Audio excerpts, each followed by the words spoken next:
One of the biggest struggles I think that we have in our attempt to be high achieving peak performers is this thing that I call the biological you.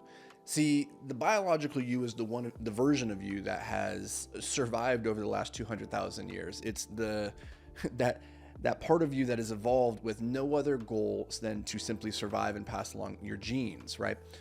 The problem with the biological you is that it's inherently lazy. It doesn't want the things that the modern you wants. It doesn't care about a life of meaning, of purpose, of fulfillment. It doesn't care about any of those things. All it cares about is keeping you alive while expending as little energy as possible, and hopefully, ideally, passing along your genes to the next generation.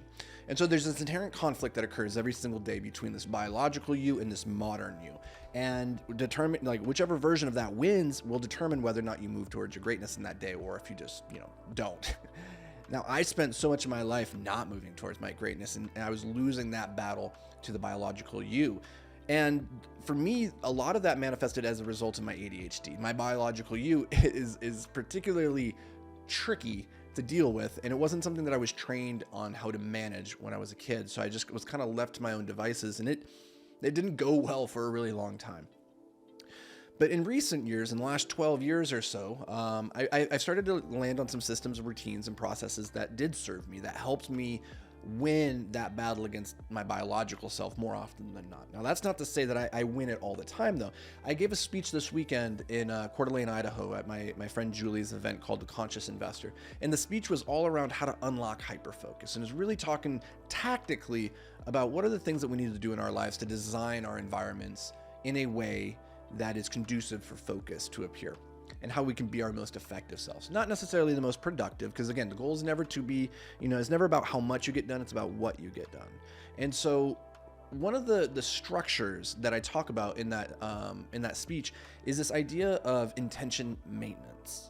So the biological you, I find one of its most potent weapons is its ability to draw you mindlessly into complacent tasks, or into going through the motion, or into focusing on tasks that might be urgent but not terribly important. And often when this happens, we don't even realize it. That's how good the biological you is. We lie to ourselves. We convince ourselves that what you are doing is important in that moment, and thus you should give it your attention. You think you're being productive, but it's just a simple moment of reflection.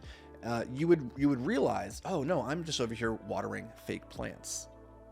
And to water a fake plant is to do with excellence that which shouldn't be done at all. So obviously we shouldn't do that, right? I did a video on this very recently, but I wanted to talk about this because today I found myself, after having sat down and putting together my priority management system, having done my 3 to 3, writing out my goals, writing out my anti-goals, doing all the things that, productivity gurus like myself tell you should do. And if you do it, you're going to be able to unlock this heightened level of focus, right? I did all the things.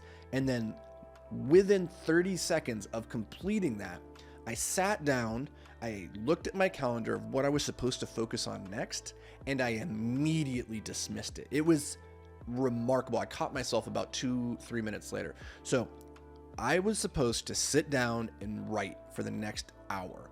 I was supposed to write my social media post for the day, and then I was supposed to start writing my newsletter, and which doubles as part of my YouTube script for the next video that's coming up. That's what I was supposed to do. That is the work that was important and also urgent, but for whatever reason, in the gap between looking at my calendar and then sitting down to do the work, my biological self inserted itself into the equation and derailed me. And suddenly I found myself in my inbox and my emails responding to this gentleman who is helping me optimize my website for speed. And I was like, this is an important thing. I need to get back to him. And all of a sudden I caught myself because I've been doing this for so many years now that I've started to train my brain to notice when I am watering fake plants. That is, doing something that's urgent and maybe is important to a certain degree, but it's not the most important thing. It's not the highest priority that I should be doing in that moment. So I've gotten really good at catching myself relatively quickly, but not always. And I caught myself in that moment. I realized, holy crap, I just totally lost that battle against the biological me. It derailed me into something that was urgent but not terribly important at the expense of the thing that was important. And it happened so fast and within such a short period of time of looking at my calendar. It was remarkable. And I wanted to share this with you, this experience, because it's very easy to look at people like myself and how we talk about productivity and, managing our hyper focus and all these things, and be left with the wrong impression that we have it all figured out, and that every day we are just these hyper focused monsters who are just destroying to-do lists left and right. And it's not like that. Some days it's easier than others, but every single day is a battle.